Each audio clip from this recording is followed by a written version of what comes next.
Katsottuasi tämän videon, tiedät jo ennen ostopäätöstä, mikä näistä alle 150 puhelimista toimii huonossa kentässä ja mikä ei. Testattavana on 4 puhelinta, 2 Samsungia, A16 ja A16 5G, Motorola G15 ja Honor 200 Smart. Testit tehdään juuri siellä, missä puhelimia oikeasti käytetään, eli autoissa ja sisätiloissa. Yhteensä 156 mittausta 3 eri paikassa. Jos haluat tietää, miten muut puhelimet toimivat huonossa kentässä, muista tilata kanava. Ensimmäinen puhelinten testipaikka on huonossa kentässä ja autossa. Testitilanne vastaa autossa taajamin ulkopuolella tehtyjä puheluja tai esimerkiksi koiran liikkumisen seuraamista kartta-applikaatiosta metsästyksen yhteydessä. Parhaiten testissä onnistui Honor, minkä keskimääräinen latausnopeus oli 4,6 megabittiä sekunnissa. Samsung A16 5G latasi 2,16, Motorola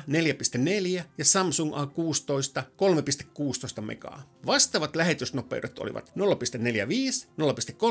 0,13, 0,18 ja 0,06. Samsungin lähetysnopeudet olivat niin huonot, että puhelut, netti ja applikaatiot olisivat luultavasti pätkineet. Kun yhdistetään lataus ja lähetysnopeudet yhdeksi vertailukelpoiseksi luvuksi, niin ensimmäisen testin tulokseksi saadaan, että Honorin suorituskyky oli 1,5 kertaa parempi kuin Motorola G15, 2 kertaa parempi kuin Samsung A16, 2,7 kertaa parempi kuin Samsung A16 5G:n suorituskyky. Koska tässä testissä oltiin aika huonossa kentässä ja ainakin Samsungit olisivat olleet pulassa, niin näytän vielä, miten yleensäkin kaikkiin puhelimeen saa toimivat yhteydet. Vasemmalla puolella on esimerkki Samsung A16 epäonnistuneesta mittauksesta ja oikealla puolella on vastaava mittaus, kun Samsung oli yhdistetty auton koelaudalla olevan mobiilireitittimeen. Tuloksista nähdään, että mobiilireitittimen avulla Samsung sai toimivat yhteydet, jolloin puhelut, nettiyhteys ja applikaatiot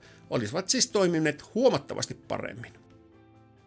Toinen puhelinten testipaikka on kohtalaisessa kentässä taajaman ulkopuolella sijaitsevan omakotitalon sisällä. Tässä paikassa asukkaan kokemia tyypillisiä ongelmia ovat olleet puheluiden katkeamiset ja hidas nettiyhteys. Parhaiten latausnopeustestissä onnistui Honor, minkä latausnopeus oli 8,58 megaa. Samsung A16 5G latasi 6, Motorola 7,55 ja Samsung A16 6,17 megaa. Lähetysnopeuksessa Motorola oli paras. Tästä nähdään, että puhelimet saattavat toimia eri paikoissa hieman eri tavoin, koska ensimmäisessä testissä Honor oli lähetysnopeuksessa parempi kuin Motorola. Tässäkin testissä Samsungin lähetysnopeudet olivat niin huonot, että puhelut ja netti olisi luultavasti pätkineet. Kun mittaustulokset yhdistetään, niin tulokseksi saadaan, että tässä testipaikassa Motorolan suorituskyky oli hieman parempi kuin Honorin, johtuen Honorin yhdestä epäonnistuneesta testistä ja huonommasta lähetysnopeudesta. Verrattuna Samsungeihin Honorin suorituskyky oli 1,41 kertaa parempi kuin Samsung A16 ja 1,32 kertaa parempi kuin Samsung A16 5G. Kolmas puhelinten testipaikka on hyvässä kentässä taajaman ulkopuolella sijaitsevan omakotitalon sisällä. Tässä paikassa masto on sen verran lähellä, että lataus- ja lähetysnopeuksen tulisi olla selvästi paremmat kuin aikaisemmissa testeissä. Latausnopeustestissä parhaiten onnistui Honor, minkä keskimääräinen latausnopeus oli 115 megaa. Samsung A16 latasi 100, Motorola 48 ja Samsung A16 vain 39 megaa. Tuloksista nähdään, että uudempaa modemitekniikkaa käyttävät Honor ja Samsung A16 5G pystyvät käyttämään verkon tarjoamaan taajuuskaistojen yhdistämistä, jolloin latausnopeudet ovat selvästi paremmat kuin vanhempaa tekniikkaa käyttävillä Motorolalla ja Samsung A16. Lähetysnopeuksessa Motorola oli paras. Tästä nähdään, että 4G-verkoissa uudempi modemitekniikka ei vaikuta lähetysnopeuteen samalla tavalla kuin latausnopeuteen. Kun mittaustulokset yhdistetään, nähdään, että Honorin suorituskyky oli 1,67 kertaa parempi kuin Motorolan, 2,56 kertaa parempi kuin Samsung A16 ja 1,25 kertaa parempi kuin Samsung A16 5G. Pitää kuitenkin sanoa, että tässä kolmannessa testissä kaikki 4 testattua puhelinta toimivat niin hyvin, että puhelut, applikaatiot ja jopa striimauspalvelutkin toimisivat moitteetta nopeuksien puolesta. Kun 3 testin tulokset painotetaan siten, että huonon kentän tulokset merkitsevät eniten, saadaan seuraavat lopputulokset. 4. sija 53 pistettä Samsung A16 5G.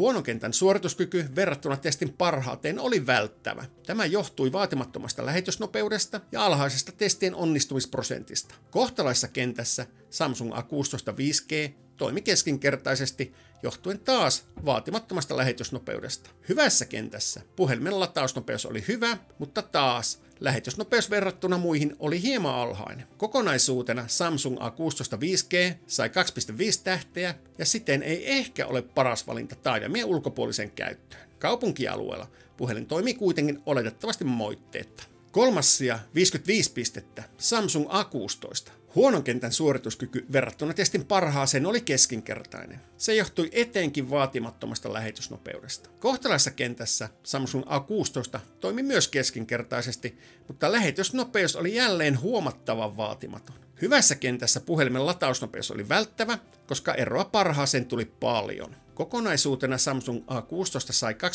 tähteä ja siten ei ehkä ole paras valinta taajamien ulkopuolisen käyttöön. Kaupunkialueella puhelin toimii kuitenkin oletettavasti moitteetta. Toinen sija, 76 pistettä, Motorola G15. Huonon kentän suorituskyky testin parhaaseen verrattuna oli keskinkertainen. Se johtui etenkin vaatimattomasta lähetysnopeudesta ja huonosta testien onnistumisprosentista. Kohtalaisessa kentässä Motorola G15 toimi hyvin. Hyvässä kentässä puhelimen latausnopeus oli keskinkertainen johtuen puhelimen perustekniikasta. Lähetysnopeus sitä vastaan oli hyvän kentän testissä paras. Kokonaisuutena Motorola G15 sai 3,5 tähteä ja siten on varauksen sopiva valinta taajamien ulkopuolisen käyttöön. Kaupunkialueella puhelin toimii oletettavasti moitteetta.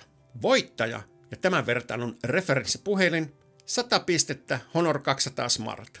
Huonon kentän suoritus oli testin paras. Sekä lataus että lähetysnopeus olivat hyvää tasoa. Kohtalaisessa kentässä Honor 200 Smart toimi myös hyvin. Hyvässä kentässä puhelimen latausnopeus oli myös testin paras, johtuen puhelimen uudesta tekniikasta ja sen kyvystä käyttää taajuuskaistojen yhdistämistä. Tässä testissä Honor 200 Smart oli referenssipuhelin, eli muita puhelimia verrattiin sen suorituskykyyn. Puhelin sai siten 5 tähteä ja on siten hyvä valinta taajamien ulkopuoliseen käyttöön. Kaupunkialueella puhelin toimii myös oletettavasti moitteetta. Tässä vielä testien yhteenveto. Testissä esiin tulleet erot voivat tuntua pieniltä, mutta huonossa kentässä pienikin ero voi olla riittävän suuri siihen, ettei yhteisongelmia esiinny tai ainakin esiintyy vähemmän. Ensimmäisen testin yhteydessä nähtiin myös, että mobiilireititin auttaa puhelinta saamaan paremman yhteyden verkkoon. Tällä on iso merkitys puheluiden ja applikaatioiden toimintavarmuuteen ja netin nopeuteen. Uusia puhelintestejä on tulossa, joten jos haluat tietää jatkossakin, mitkä puhelimet toimivat huonossa kentässä ja mitkä eivät, muista tilata kanava.